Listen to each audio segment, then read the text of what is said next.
Prepare yourself for the terror. The prison of madness, where few enter and none return. Welcome to Unsung Horrors with Lance and Erica. Leave all your sanity behind. It can't help you now. Welcome to Unsung Horrors, the podcast where we review underseen horror movies, specifically those with fewer than 1,000 views on Letterboxd. I'm Lance. And I'm Erica. And we have a special guest for this episode, writer and producer Joe Augustyn, who not only wrote and produced the movie we're going to be covering for this episode, which is Night Angel, released in 1990, which currently has 464 views on Letterboxd. But Joe also created the original Night of the Demons franchise, having written and produced the original 1988 release, as well as writing the screenplay for Night of the Demons 2. And apart from his work in film, Joe is an author, having written numerous horror fiction novels and short stories, including The 9 Lives of Felicia Miller, Dead Rain, A Tale of the Zombie Apocalypse, and a collection of short stories which I recently picked up and had a blast reading called Bad Day in Paradise, Balls Out Tales of Terror. But before I welcome Joe onto the podcast, I have to mention a fairly recently published book of his, which I've chatted about on numerous past episodes, and that's Ghost Rider, The Polaroid Ghost and Other True Tales of the Paranormal. I'm fascinated by the events in this book. I loved reading it. We're eager to discuss Ghost Rider with him, as well as all the other things Joe's been involved in. So welcome to the podcast, Joe. Great. Happy to be here. Thank you. So while past guests we've had on our episodes are in some way associated with the film we're covering, we've actually never had someone who is so directly involved in creating the film we're covering.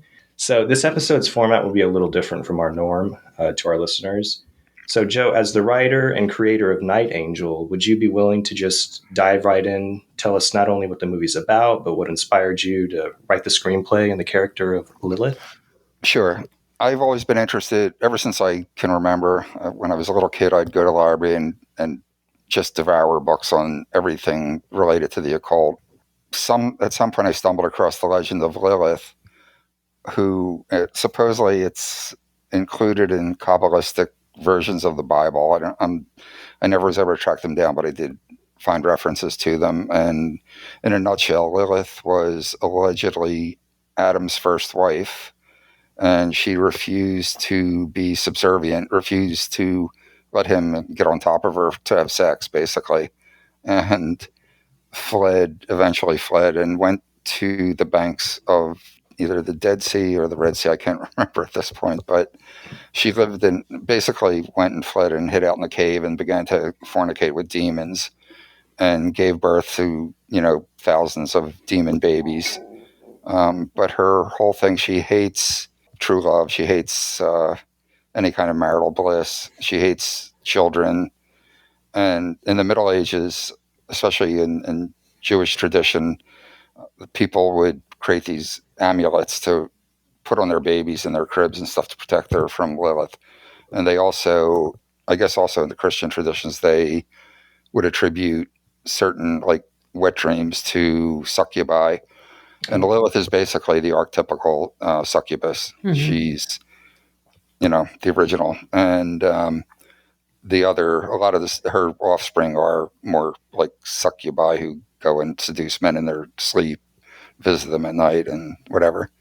And I love the legend. As with Night of the Demons, when I was writing, I wrote both scripts back to back, basically, back in the mid 80s.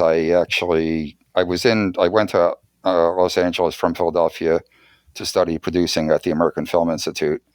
And I worked in production on a few films. And then I ended up going back to Philly for a while, for about 4 months or so. And while I was there, I basically just banged out the 2 scripts back to back. And then I got back to LA. I started getting action right away on Night of the Demons. I got writing assignments and whatever, and eventually Night of the Demons, I had a lot of offers on it. It was really hot script at the time. And eventually that one got made. After we wrapped Night of the Demons, I pitched the script to them, and I wasn't really sure they were going to go for it.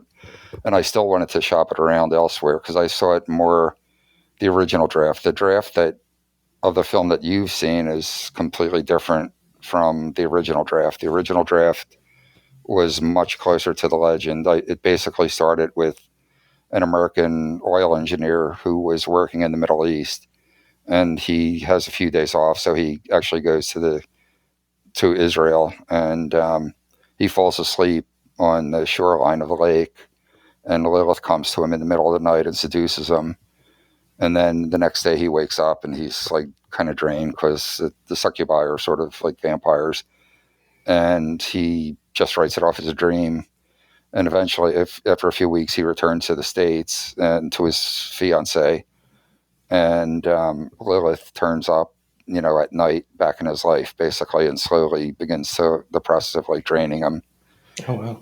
And so it was a lot closer. And when I pitched it, like I actually wanted my agent to try to shop it. I saw it more as like a big studio film. But Walter Justin, who was the executive producer of Night of the Demons and Witchboard, and those were the two horror films he had done at that point, was really adamant that he wanted the script after he read it. And I kind of regretted that I even gave it to him to read at that point. Mm. So, and then Walter finally really pushed me up against the wall and he basically twisted my arm, and I got into a deal with him. And I thought, well, if he loves the script so much, at least we'll get it. He promised he would raise a bigger budget so that we could do it like studio film, that we would get a bigger director.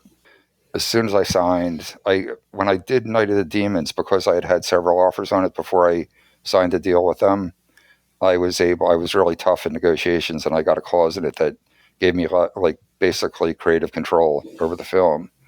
And with Night Angel, because he was so enthusiastic about it, I didn't even bother to do that. Mm-hmm. So it opened the door for an extended development process. And basically, I struggled, to try to keep it as much in line as I could. And then even when Dominique came on, the director, we both were kind of in sync that we wanted Lilith. We were actually inclined to sort of get a woman who had Middle Eastern roots and would be more true to the character.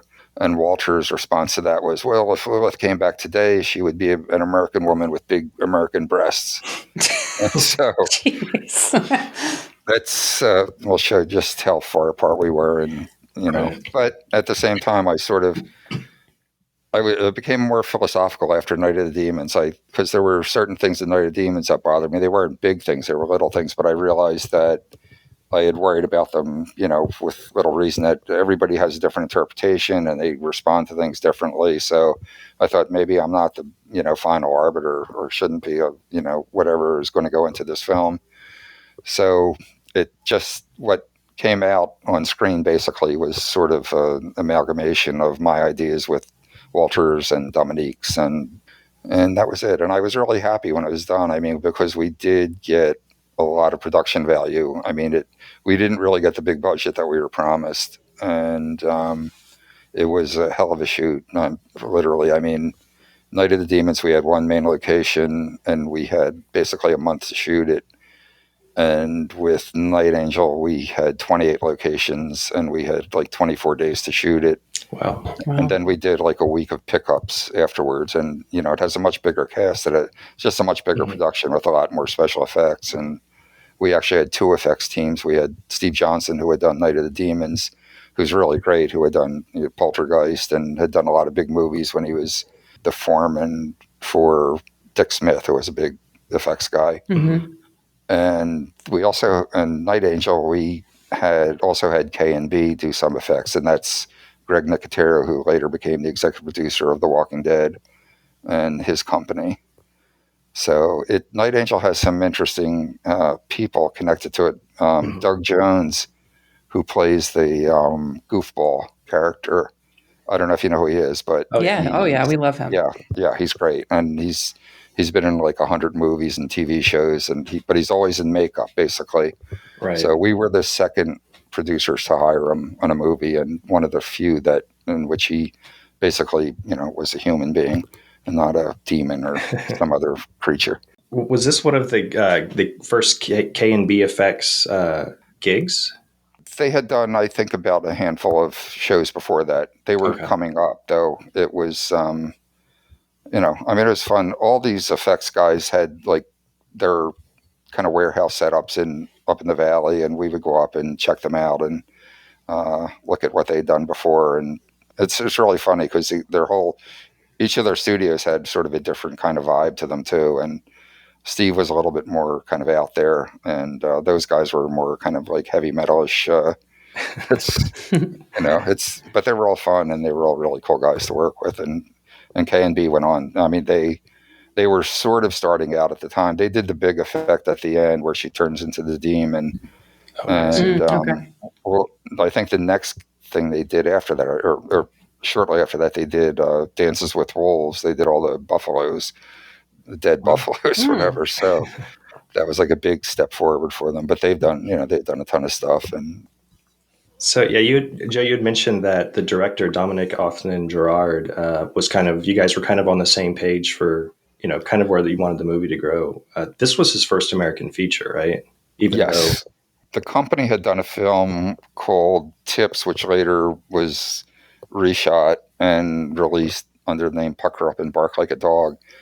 And one of the writers of that was a guy named Mel Green. And Dominique actually had just moved to Los Angeles. He was living in Hollywood in a building that Mel was the manager of. Mel called us and asked us if we would take a look at this young director who just had come over. And we met him. And Jeff Giuffre he's Cajun from New Orleans, basically. And so I think he liked the idea of working with a French director. And Dominique's wife was from South Philadelphia, and I was a Philadelphia native. So I hit it off with them, pretty quickly. And also, I was kind of like skewed towards bohemian kind of lifestyle, and so was Dominique. So on a personal level, everybody clicked basically, and it was. And then we got started. And Dominique's a really strong director, has really strong ideas. He's also a really hard worker. I mean, the crew really loved working with Kevin Tenney on Night of the Demons because Kevin basically knew what he wanted and got in and out. He worked the shortest days of any director I'd ever worked with, basically. But he got work done, and he got a good product. And Dominique was the opposite. He wanted every day to be like an 18-hour day and tried to squeeze in as much as he could and more. So the crew wasn't as happy. But I don't mind working those long hours, or I didn't at the time. So for some of our listeners who don't know, Dominic, he also directed Halloween 5, The Revenge of Michael Myers, which was filmed, I guess, after Night Angel, but it was released before. Yeah, Night Angel got hung up on. I really don't even know what happened with Night Angel. I mean, we were all really excited about it. Then they just, they made a deal with Freeze Entertainment to take it out, and next thing I know, both Freeze and Paragon Arts were declaring bankruptcy, and they basically just dumped it and didn't do anything with it. But at the same time, that was an era where horror films were cyclical up until probably like 20 years ago when they started to they've had a steady run for, I guess, the last 20 years. But before that, like in the 90s, there was a period where it was impossible to get anybody to even read a horror film at the studios or whatever. And then Scream was the only one that came along that sort of broke through that, and maybe like Candyman films. Yeah, Dominique made, I watched this other thing it was on YouTube called The Hospice, 1987. Yeah, that was one of the films that he showed us as a sample. And he also did a film called Cop Trap, Piège à Flic, which was a French, cop thriller basically. And that one was more kind of straightforward. But Hospice was based on a story by Robert Aikman, who's and I was a fan of Robert Aikman, so I enjoyed it. I think for listeners, I haven't read that story by Aikman, so I can't really speak to it from that perspective. But it's about a guy who gets stranded and ends up at a hospice, kind of in the middle of nowhere, and it's this weird situation about them trying to keep him there. And I don't want to give too much away because it's short. It's under an hour, but I think it's good for October. If I anybody's think he did that. I think that was his student film that he did while he studied film at the London School of Film. And I think that was his student film. And it's supposed to be a metaphor for reincarnation. And the guy is in the mystical realm between lives, physical, corporal lives. I could see that. So Dominique he did also a really good job with Halloween 5. It's ironic because when the Night of the Demons was originally called Halloween Party, and the producer of Halloween threatened a lawsuit if we kept that title. And basically, we could have kept it. Now there are a lot of films that come out with Halloween in the title. Yeah. But he, at the time felt that we were like threatening his franchise. And so Kevin Tenney came up with the title Night of the Demons, and we changed that. And then Dominique eventually, he did another film, which was one of the Omen sequels, but he had a really bad time on that. He, I think, got sort of halfway through it, and the director was like, the producer was meddling so much that he eventually, I think, fired Dominique and took over the reins himself. And I know it wasn't a happy experience. And then I guess after that, Dominique left for Europe, and he did a bunch of German TV. And Isa Janks, who played Lilith in the movie, also went back to Germany. She did, I think her next film was a German film. And then she did a bunch of German TV, which I think she's still doing up until today.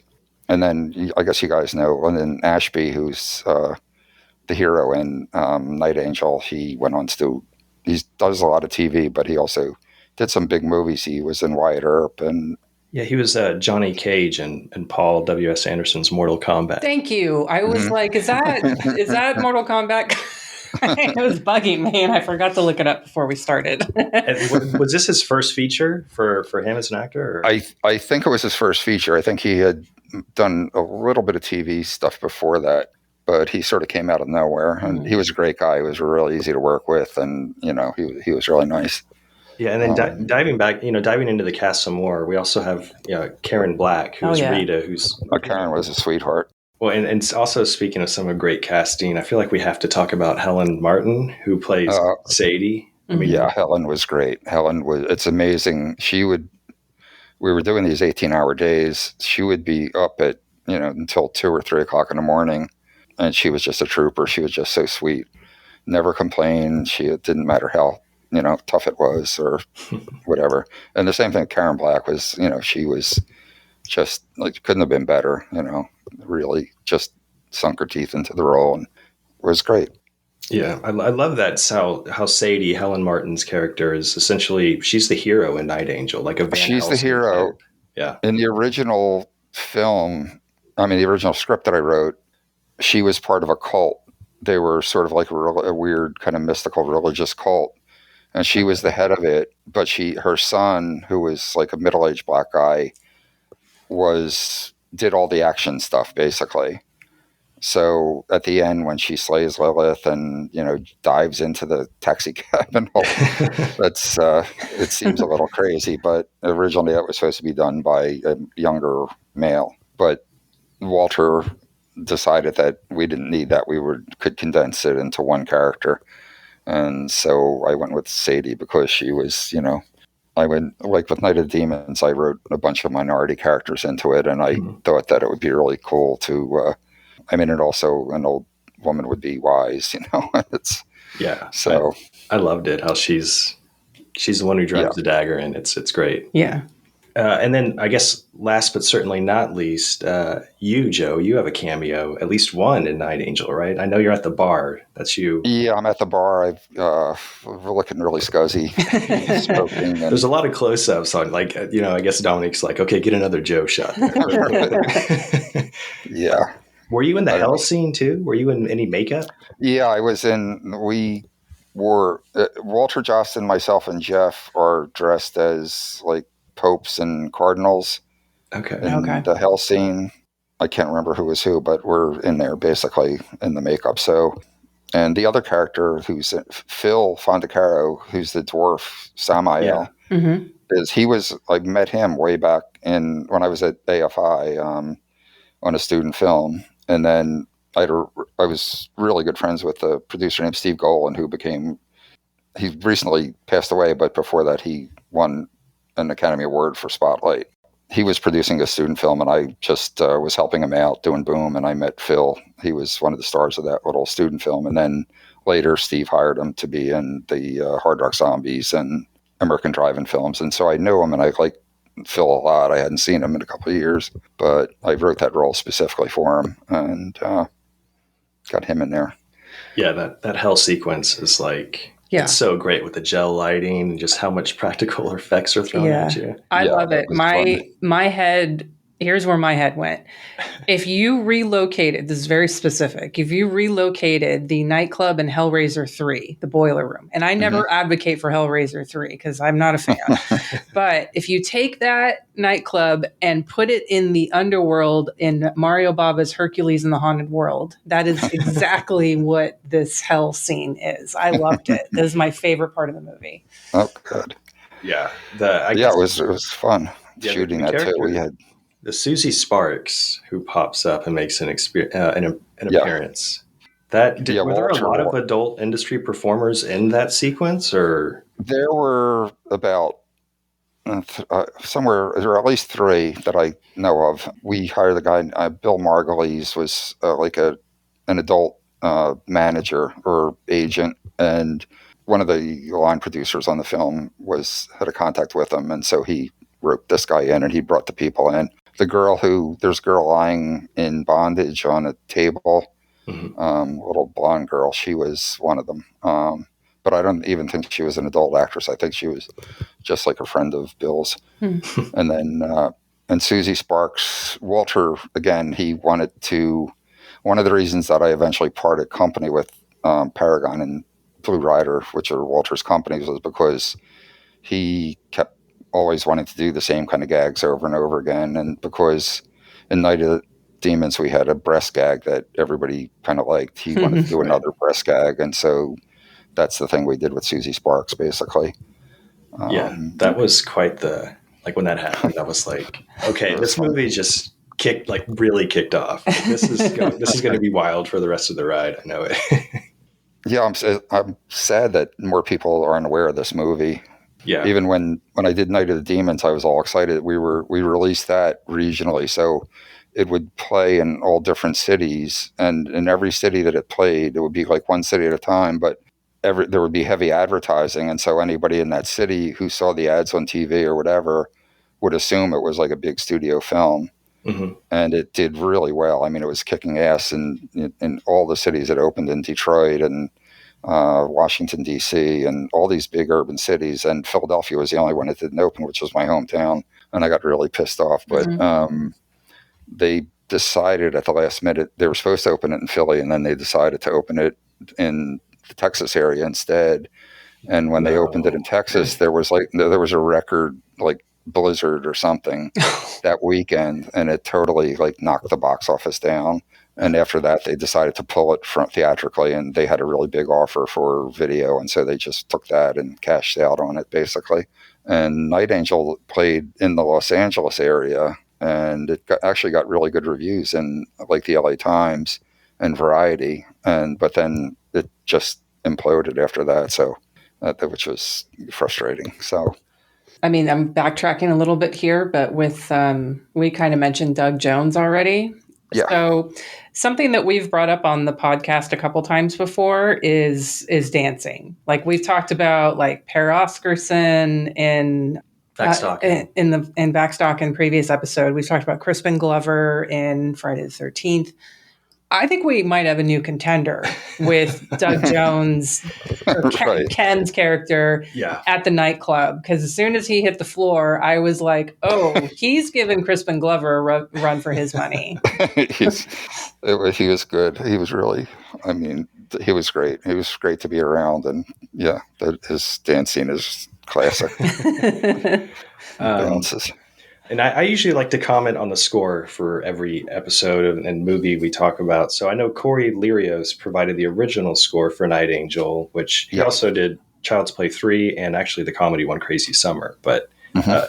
To me, it's not about the original score. Like with Night of the Demons, the music selection and the actual songs, for Night Angels specifically, it's all about that Screaming Jay Hawkins song, Sirens Mhm. Burning.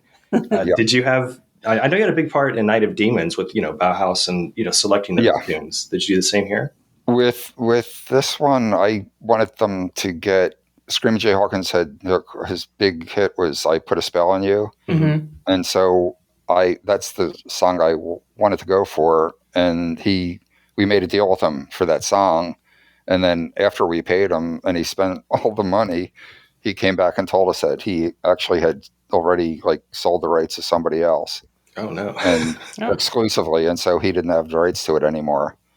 And so we decided, well, why don't you write an original song? Then we'll do that instead. And so he wrote Sirens Burning specifically for the movie. That's amazing. Very And cool. I liked that. It was great. I mean, it couldn't be better, Yeah, So it put a smile on my face because it shows up in the middle of the movie. Yeah. And then at the end credits, it's reason enough to, if you ever need a reason to sit through and watch credits, it's if Sirens Burning's playing, because I loved hearing him sing and just scream his head off. Yeah, he was still, alive and kicking and doing, he was great. He had great energy. And that was cool. One of the most interesting things to me about this movie is, so after I watched it, I started poking around to see like, oh, are there other, because when we do our double feature recommendations at the end, I was like, let me see if there's like another Lilith movie out there that I can find that I could pair with this.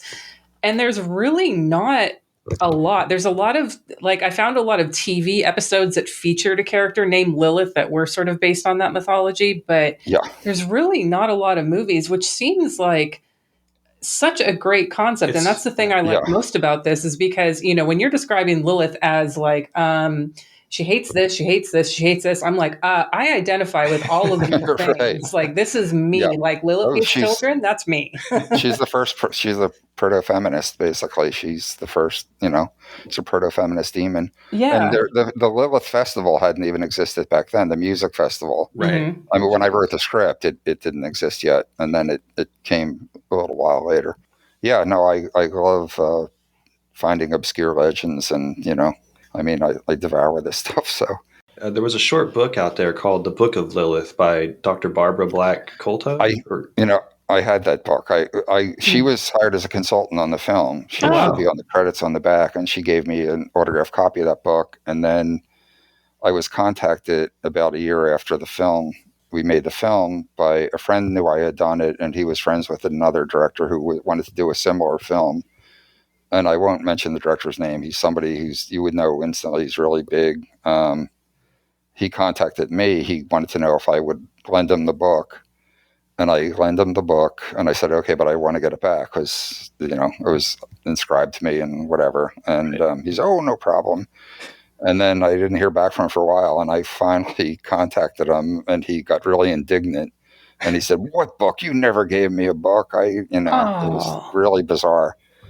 And then I saw him at this mutual friend's wedding, like a year after that, and he just was like shooting me daggers and thought I was like some kind of weird scammer. I don't know what, Damn. It was really bizarre. Well, that short book of hers, that leans more into like the history of not only Lilith, but like just feminism, right? Like that's the angle that. Yeah, it covers a lot. It also just the whole succubus legends, and it was really in depth. It was a great book, and. So I have a few random questions, Joe, that, just stuff that as I'm watching the movie, stuff pops up on screen. And there's a lot of like, what the fuck's like happening in this movie. Yeah. But I have a list of just a few questions that maybe they were just director choices and they just focused on stuff, but maybe not. So in the very beginning, when Lilith is kind of seducing Joseph, at Joseph's place, he's looking in his backyard and a llama head pops up. Yeah, that's something that they had a llama on the property that we rented for the shoot, and Dominique thought it might be cool to just include it. I was like, what does this mean? There's got to be right. It has absolutely nothing to do with Lilith or, and I just, that's the kind of thing where I was at a point where I just, okay, whatever, it's like I lost perspective and wasn't, a year earlier, I might have like put my foot down and said, no, that's stupid. It doesn't fit and it doesn't do anything. And, No, but it's I it's wasn't fun gonna, stuff like that keeps, Yeah. viewers like me yeah, guessing like what. And okay, and another question is Lilith's symbol on her necklace, which is also her hood ornament on her car, yeah. which is amazing. Does that symbol mean anything? That Dominique wanted her to have a symbol for some reason, and so we worked with the jeweler, and she came up with that, and it was something that I thought, okay, fine, it's not any, if people get it, they get it. If it means something, it's not any, Yeah, but it's not anything historical or part of the legend. it's hysterical that it's on the car ornament. And then I have a specific character related question. So Craig, played by Lyndon Ashby, he seems to have some sort of connection with Lilith from the very beginning. He sees like the killings happening. I don't know if that was written into the script, if it happened in editing, but is there some sort of connection between the two characters that I just didn't really pick up on? I think it's like a combination of like the writing, writing what the action is, and the fact that, and then the way it's interpreted by Lyndon. That's how it comes out. It's Okay. he put that into it. So, and then in editing too, that connects all this stuff, and you create a lot of emotional stuff in editing. So just how you juxtapose, the different shots and stuff like that. Right. And because Dominique was such a workhorse, he had a lot of stuff. He had tons of footage to work with in the editing room. He actually got lost in editing. He hired a first editor who basically convinced him, had done like one very artsy movie before that. He convinced Dominique that almost everything he shot was like trash, and all the effect stuff and whatever the guy didn't like, and it was amazing. He had Dominique like second guessing himself and, wondering if he had made a big mistake and Wow. made the wrong kind of movie. And that went on for a couple weeks. And then finally he fired him, and we brought in another guy, Jerry Brady, who was much more straightforward and helped him to get it in shape and, put it all together. Yeah, it sounds like that editor was like seducing him like Lilith and Sadia. Right. Take care of the situation. Yeah. I don't think he wanted to do that kind of movie. It's like, I don't even know why he took the job, Right. I did see that Night Angel was featured on Joe Bob's Drive-In Theater in 1991. Yeah, he gave it a couple of like Joe Bob awards, whatever. Yeah, he was like a big fan of it. Like, So, that's funny. yeah. So, okay, so now I definitely want to talk a little bit about, the paranormal experiences and Ghost Rider as well, because I picked up that book. So we did a previous episode on John Huckert's The Passing. It was a pick that I was really into. And that's when I found out about his cabin in LA, and then Rider, and all these Polaroids that were out there. Became infatuated about it. Vocally, I was just going on and on about it on numerous episodes. And John actually messaged us. He had listened to the podcast, which was awesome. And he let us know, where the book was at ghostpolaroids.com, gave us a little background on you. And I picked up the book. I just sat down. He should have signed your copy. It's fun. We don't mind, shelling out. Well, I didn't buy it because I don't believe in ghosts, but Lance does. So Erica is a skeptic. That's an understatement. That's yeah. Well, I know that. I mean, you had mentioned that in the book that you had family members that had experienced like ghostly encounters, and I had some too, like as my family. I don't know if Erica, if you ever did. No. See, and I don't know if that's some sort of, I can't say that a belief system is like programmed in you, but I think it opens you up. My God. I do. Did you see Bill Maher this week? Do you watch Bill Maher's show? I catch recaps on YouTube. I don't have HBO though, so. Bill Maher has always been really skeptical about everything paranormal. Sure. And finally on this show this week, he was talking to one of the editors of one of the not Reason magazine, but it was some rationalist, and he brought up the subject of ghosts and mentioned his friends who have had ghostly experiences, and he said these are people who are really intelligent, they're not crazy, they're not this, and they tell me, I saw the table move across the room and other stuff, and like you could tell he was really moved by this and is starting to doubt his former skepticism. And that's a huge step, because I actually mention him in my book in the preface. I talk about how he was in one show that I saw years ago. He basically was really like scoffing, and it's not. I don't care if people scoff or they don't, are skeptical or don't believe, whatever.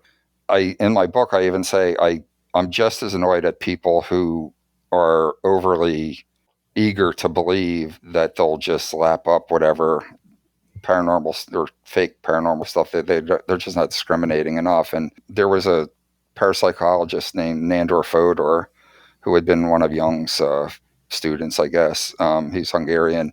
He's my ideal. I mean, he basically investigates paranormal stuff, but he's very thorough, and he debunks as much stuff as he I mean, this was like 50 years ago when he was working, but he did a great little kind of encyclopedic book on different phenomena, which was, one of my favorite books. But I've had so many experiences ever since I was a little kid. I mean, I've had experiences, and they don't always happen. Like, I can move into a house that seems like it should be haunted and there's nothing, and then I'll be in a place that's newer or whatever, and then there's stuff that happens. So it's not something that happens all the time. I don't think it's being generated by me. And also some of the physical stuff, I have absolutely no explanation for, other than there's some kind of energy. I don't know if it's ghosts. I don't know if it's one of the poltergeist theories is that the poltergeist energy is actually generated from living people in the household. They usually attribute it to like adolescent girls or whatever, because they're pretty commonly associated with it. But I can tell you some things that happened here. Like I have a house in Philadelphia now where I live, and it's a nice neighborhood. And when I moved in, it's like a very family-oriented neighborhood. It's really unusual for the city here. And I found this house that it was vacant at the time. It had been vacant for like 30 years in the middle of a neighborhood where all the other houses were really well kept. And the house next door was like really well kept. This house, it has an enclosed porch, and all the windows of the enclosed porch were covered with trash bags when I bought it. I mean, the place was really like abandoned, but it was still nice inside. Hardwood floors, cool little like chandeliers in two of the rooms downstairs. Nothing had been stolen out of it. The woodwork had this incredible woodwork. It was built like in 1925 by this guy who came over from Europe, who was like a master craftsman. And it was, as soon as I saw it, I fell in love with it. But it was totally, we needed to redo all the plumbing, because the last owner of it was like a crazy guy. The house had always been in the hands of one family since 1925. And the last guy who inherited it, but he was like so out of it that he never fixed the pipes. And so he died, and then the property fell into the hands of like a nephew or something who lived in New Jersey, and he just wanted to sell it. So I bought the place. It was like $20,000. And the houses in the next door neighbor's houses at the time worth about 150. So it was like, the old real estate thing is, buy the worst house in the best neighborhood. Right. And so I bought it, and we started to work on it. My brothers were coming over to help me do it. We were going to do all the work ourselves. One day my brother Ron came over, and he was going to help me fix the toilet. And I was going to help him. It was a cramped space, so he was in there doing the work, and I was standing outside the door, handing him tools and whatever parts. And all of a sudden, I heard this weird sound downstairs on the first floor. There's nobody else in the house, and it sounded like birds flapping their wings, but really like a huge bird flapping, whatever. And it was just weird. And I went downstairs. There's nothing there. And I went back up, and I was like, "Did you hear that?" And he was like, No, I didn't hear anything," because he was like in the little cubby hole. And then a few seconds later, I heard this loud crash downstairs. It sounded like somebody had carried a metal tool box filled with tools and just slammed it down on the floor. And at that point, I ran downstairs thinking that it was somebody trying to prank me. There was nobody there. I ran outside, looked up and down the street. There was nobody in sight anywhere. It was nobody, it was weird. And then later I was in the house by myself at night, and I was working. I was like in the front room. I just had a mattress put down because everything was still, in the process of being redone. But I was plugged into the internet. I was like cruising the internet. It was like 3 o'clock in the morning. I always stay up all night, basically. I keep like vampire hours. And at about probably like 3 or 4 o'clock in the morning, and I heard the back door to the house open. It leads into the yard, and I had bells on it, just hung bells there as sort of like a cheap burglar alarm system. And I heard the bells jingle, and I heard the door open and like slam against the chain lock. And then I heard my oldest brother, Al, his voice just calling my name. And I thought, and he wasn't in town. He lives in 90 miles away in Jersey. And I thought, oh, what the fuck is he doing here at it was a Friday night, and I thought that he probably came into town and went out to the bars and got drunk, and now he was coming to crash at my place. So I ran downstairs to open the door, and when I got to the kitchen, the door was closed. It wasn't even open, and there was nobody there. But the weirdest stuff happened. I took my parents in when they were really old to take care of them. After my mother passed away after a few years, the day after she died, I was talking on the phone, and as we were talking, I heard this loud metallic crash somewhere in the house. I didn't even know where it was. And it was so loud that the friend on the phone said, "What was that? Did you drop pots and pans or something?" And I said, "No, I don't know what it is. Hold on." And I went down to the kitchen first because it did sound like pots and pans.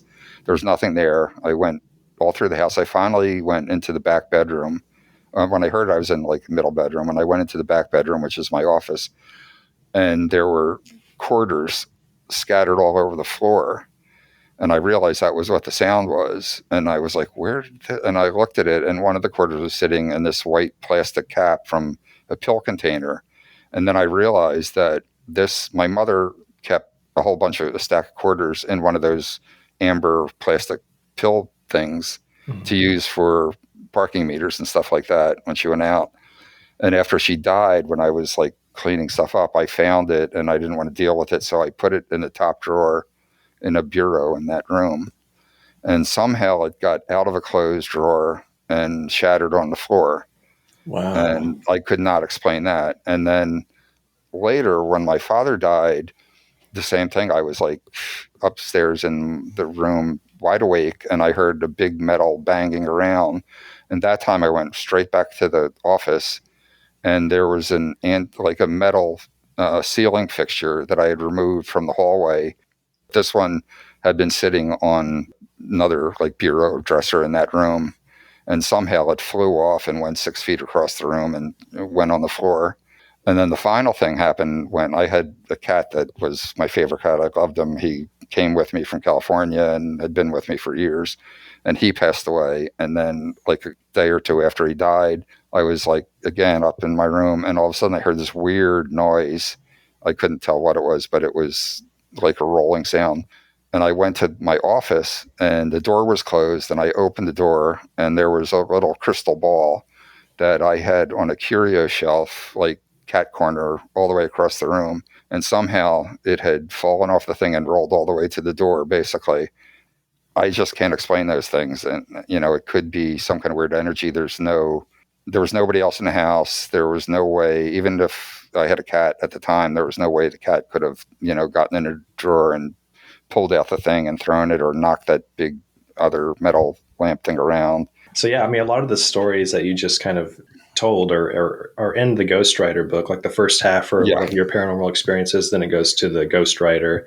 I mean, did you already have plans to write a book about your own experiences, or did the Ghostwriter kind of jumpstart the idea? It's interesting. I experienced the stuff the Ghostwriter stuff in the early 90s. John Matkowski is actually the owner of the house, and we went to film school together at Temple before I went to AFI, and then after I moved to LA, he moved out here, and we were roommates for a while. He bought this house. It's like a little kind of log cabin up. Technically it's in the city limits, but if you are in the house, at least when I was back there, it was like a double lot, and the front lot was just filled with a forest, basically, literally a forest of trees.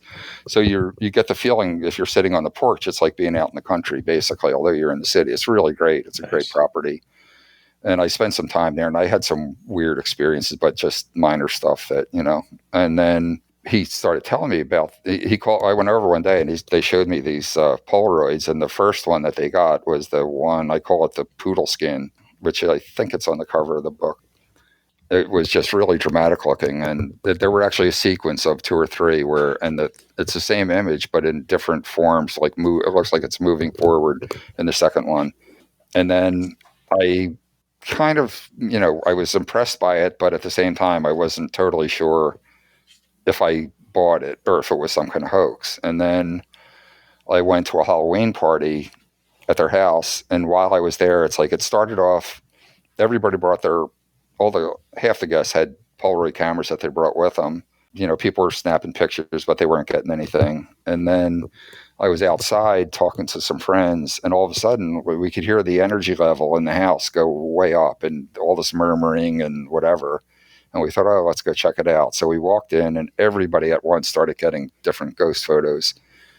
And it was crazy. I mean, I just was there. I saw people snap a picture, pull it out of their thing, and there would be these weird, the one I remembered was a guy came, I think he was dressed like the Grim Reaper, and when they snapped a picture of him, it was like a side view of him, and when it came out, there were all these squiggles, like just waves of them, like emanating from like his face mask, basically.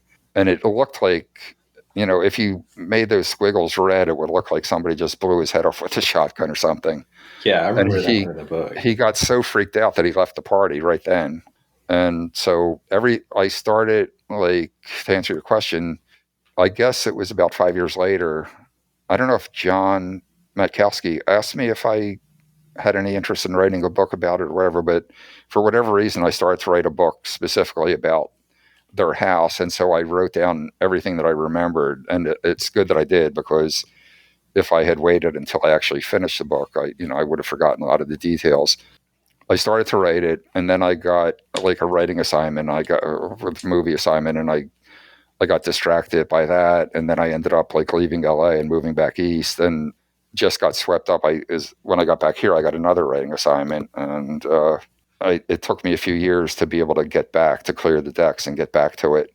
And I was really happy that I had started it, because I had the bones of the story, everything that had to do with that. And so, but it still, I felt, wasn't enough to do a whole book. So I decided, well, I might as well, I had my own experiences and my family's experiences, and I thought, well, let me incorporate them. And the publishers had a connection with Dan Aykroyd, and somehow they got the book to him, and then he did this glowing intro, basically. Yeah, it's great. Contributed, and it was pretty amazing. So we had published it before that, a version that I published on Amazon, and it got a handful of reviews, and we got one bad review from a guy who just didn't believe, that I had all those experiences in my life.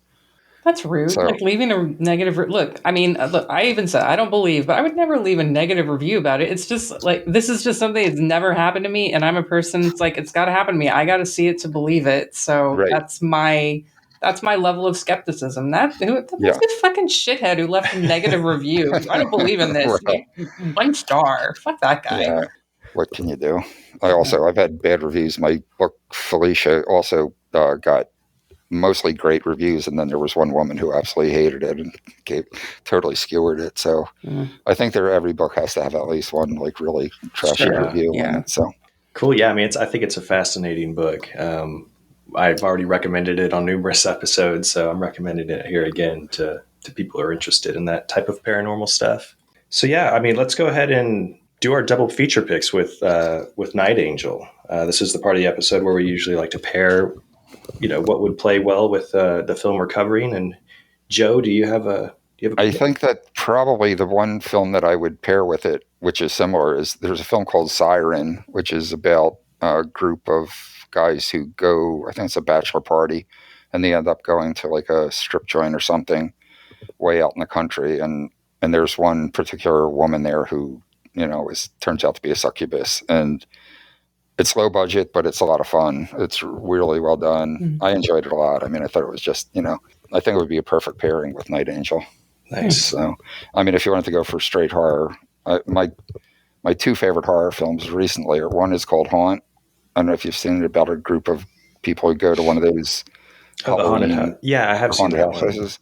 And then The Autopsy of Jane Doe is one. I really enjoyed that one. That's my dream. I have a new script that I just wrote called Hannah's House, and I would love to get the director of Jane Doe to do it. But we'll see what happens. What about you, Erica? So I was going to go the succubus route because, I mentioned earlier, like, there's not really that many straight Lilith movies. So, but like the succubus is sort of the next iteration of that.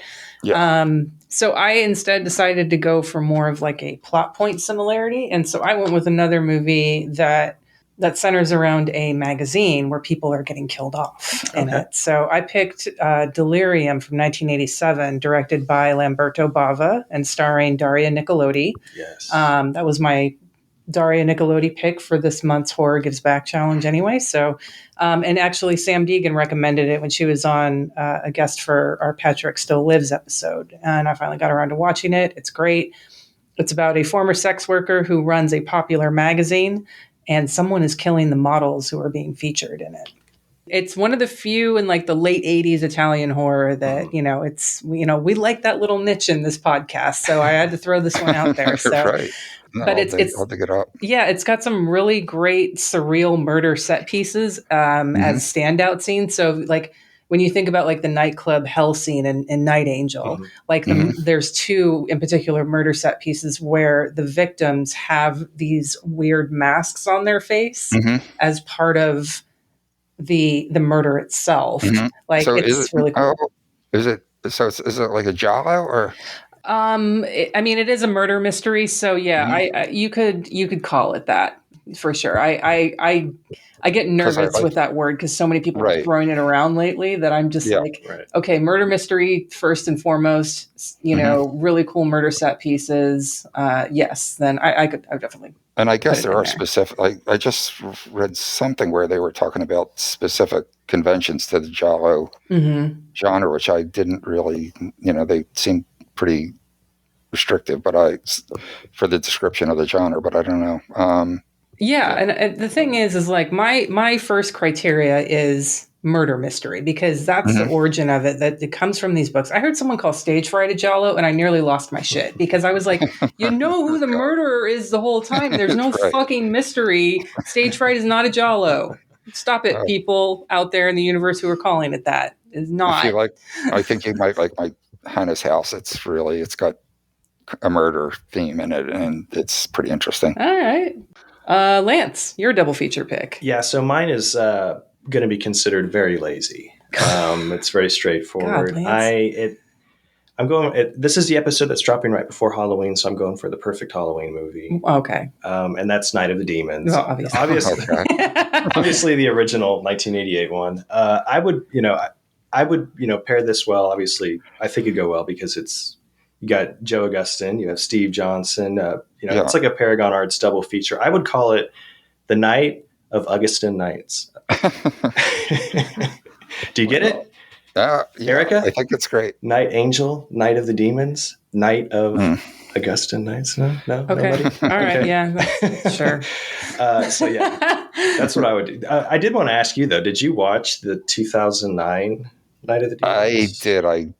I did. The old saying. I made it 5 minutes and I turned it off. I mean, I was expecting to be sadly disappointed, and my expectations were met. Yeah, and that from a business standpoint, I got kind of porked on that one. So it's a really bad experience for me. That whole thing. Yeah. Well, I'm glad I didn't like it then. Same. I actually saw the original recently. It just came up on Shudder, and it was like 4:00 in the morning. I was ready to go to sleep, and I thought, let's just see what is up on Shudder now.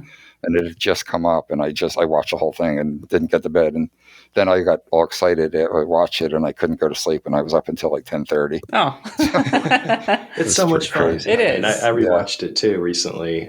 Yeah, same. It's perfect October Halloween movie. I do. Yeah, I think so. Yeah. I think it's like a. And I can't believe how it's. I think part of it is because everybody's in costume, so it's not really dated as far as like clothing and all that. And yeah, like Night Angel. The fashion in Night Angel is definitely a product. Yeah, that's definitely. Yeah, I wanted to be careful not to try to date things, and but like all the costumes and stuff in Night Angel, that's the costumers had their ideas about what to do and all that. So. It's like a rated R Saved by the Bell episode. Yeah. When I was looking at some of the stuff, I was like, oh, I mean, it's very endearing and fun to watch because of, just the fashion of Karen Black and her shoulder pads. And it's like instead of Jessie popping caffeine pills, she's popping ecstasy, and everyone's just super fucking horny all of a sudden. Right. All right, Joe. So, is there anything that you're working on at the moment? I mean, you mentioned what was it? Yeah, I've got a couple of scripts that I've veered off into writing books for a while, and then now I was under the delusion that every horror fan who likes movies would also dive in and want to read books, and that didn't turn out to be the way. So, but I have a couple of scripts. I actually have a producer that I'm working with now named Scott Perlman, who's got an option on one of my scripts called At Death's Door, which is sort of a twist on the vampire thing. I think it's pretty cool, and then Hannah's House, which is like a haunted house kind of thing. And I have another one that I finished about a year ago called Bad Things Happen in Philadelphia. And it's basically my way of coping with all the violence in the city, which is just insane. Yeah. So, but it's a sort of a supernatural cautionary tale, basically. So I'm hoping that, one or all those three get made, and we'll see. But that's it. Cool, yeah. And the books I've read, like I said, I picked up the Balls Out Tales of Terror. Right. Those are a lot of fun. I mean, I'm glad you liked that because that's the only feedback I've gotten on it, basically. So. Well, I reckon. I mean, the holiday season's coming up to everybody. You can find these books on Amazon. I know for Ghostwriter, ghostpolaroids.com. Thanks for spending your time with us and talking. Hey, it was great. It was great. I've done a bunch of blogs, whatever. This was the most fun. Thanks so much. You guys are great. You're really sharp. I appreciate, I do appreciate all the stories, and that you just, Lance shoots me dirty looks every time I say I don't believe in ghosts. And well, no, I don't. I like. I like to tease Erica. I mean, we have different perspectives on that. That's maybe some night you'll feel a cold hand on your forehead. If it happens to me, if something, I hope it's tonight. Oh my gosh, I hope it's tonight. I've been in this house long enough. Something would have happened by now. It's fine. I know I'll move in. There's a cemetery on the street next over. So there's a huge cemetery in my neighborhood, right? And supposedly, I heard that the neighbors on the next block, which is on a line with mine towards the cemetery, their house actually, their backyard fronts the cemetery. Oh, wow. And supposedly their house is loaded with activity too. That would be amazing. I would not mind that, yeah. The other thing that's weird is when I bought this house, it had been vacant for like 30 years. And the Arabs believe that in their mythology that if a place is abandoned for a while, that the spirits move in, basically. And that makes sense. But then the woman who lived next door told me about all the people who died in this house, and that's in the book. Yeah. So pick up the book if you want to know that, folks. Yeah, I'm going with spirit squatters. Right. Yeah, it's a good title. Well, Joe, thank you so much for joining us for this. Everyone, pick up those books. Watch Night of the Demons. Night Angel. I don't know if we mentioned it. It does have a Kino. Blu-ray Kino has a Blu-ray and a DVD release. I picked up the DVD because I think the Blu-rays are sold out. But bummer. Yeah. All right. Check all those out. We're going to do a short promo for our network, and then we'll be back with our next pick for the next episode.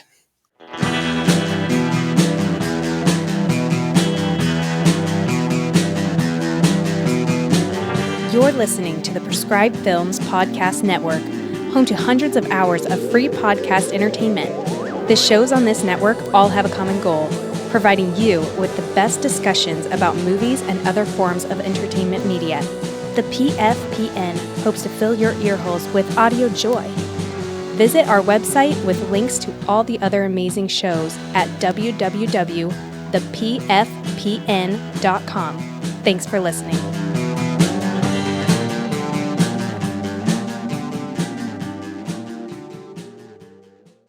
October's almost over. We are still doing Horror Gives Back. It is not too late for you to, you don't have to start necessarily Horror Gives Back just now and follow our categories. But if you have been watching horror movies, you can still make a pledge to donate per horror movie that you watch in October to the Trevor Project. We have a link in our bio. This is the last time I'll plug it, I promise, but it's a great cause. You're watching horror movies anyway. You can donate $1 per movie that you watch, folks. Next episode, next month. Yes. We're doing something a little different for next month, which I'm excited about. We're doing No Rules November. No Rules November. So we are throwing out our Letterboxd limit rule for the month of November. We are each going to have one pick where the movie can have more than 1,000 views on Letterboxd. And it can be a buddy comedy, right? I got that right? No. Oh, it has to be a horror Movie. Okay. We're still sticking with that. Okay. Thank you. But we're still going to sort of keep with the spirit of this podcast. We're not going to be doing Friday the 13th or Freddy or Chucky or anything like that. Right. So don't worry. We're not veering too far off course here, but there are movies that both of us love and would just want an opportunity to talk about them. So if you know me, if you know this podcast, I think some of you should know, or at least not be surprised. You could even make up a title and you might guess it. All right, so I'm kicking off No Rules November with one of my absolute favorite movies of all time, the Spanish horror Who Can Kill a Child from 1976. Yes. As of this viewing, who fucking cares how many views it has? Because we don't have to abide the rule next month. This does have a Mondo Macabro Blu-ray. And if anyone has not seen Who Can Kill a Child, oh my God, you've never seen this movie. I'm raising my hand. I have not seen it. It's been sitting in my watch list for, I guess, probably my whole life. There's a lot of movies. Don't be one of those people. I'm not. But this is this is in my top 4. Right. I know. It's on Letterboxd. It's there. It's always been there. And have you seen Fire Walk with Me, Twin Peaks? Yes. Okay, good. I haven't seen it since it came out, but I've seen it. I'm trying to think what else is in my top 4. Rear Window, Assault on Precinct 13. Oh, yeah. Come on. I know you. How dare you? There's millions of movies that I know. Okay. But no, I'm very, very excited to scratch this off my list and fall in love with it. So everyone else has seen this movie except Lance. So Lance, this movie is about a couple vacationing in Spain, and they visit a remote island only to discover there are no adults, and the kids are acting very strangely. Yeah, that's it. I don't know. Buy the Blu-ray if you don't have it. I guess you have to borrow mine, Lance. I'll buy it. Okay. I'll blind buy it. If you're not already, you can follow us on Instagram, Twitter, Facebook, and Slasher, all at Unsung Horrors. You can follow me on Twitter, Instagram, and Letterboxd at Hex Massacre. I'm Twitter, Instagram, and Letterboxd at L Scheibe. Still have pins at Lance's shop. Yeah, lancescheibe.bigcartel.com. Check out the Unsung Horrors pins. Be sure to use the Unsung Horrors discount code, all one word, all caps. You'll get 25% off, not just the pin, but anything you want to buy from my shop. Thanks, everyone, for listening, and we'll see you back next month. No Rules November! Thanks for listening, y'all. Bye.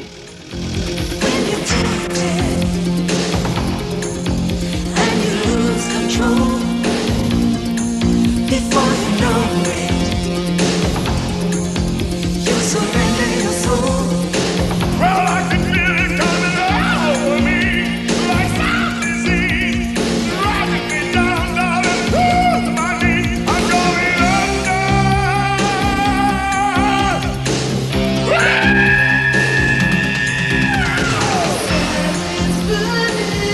I can hear this. Trapped in this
everybody.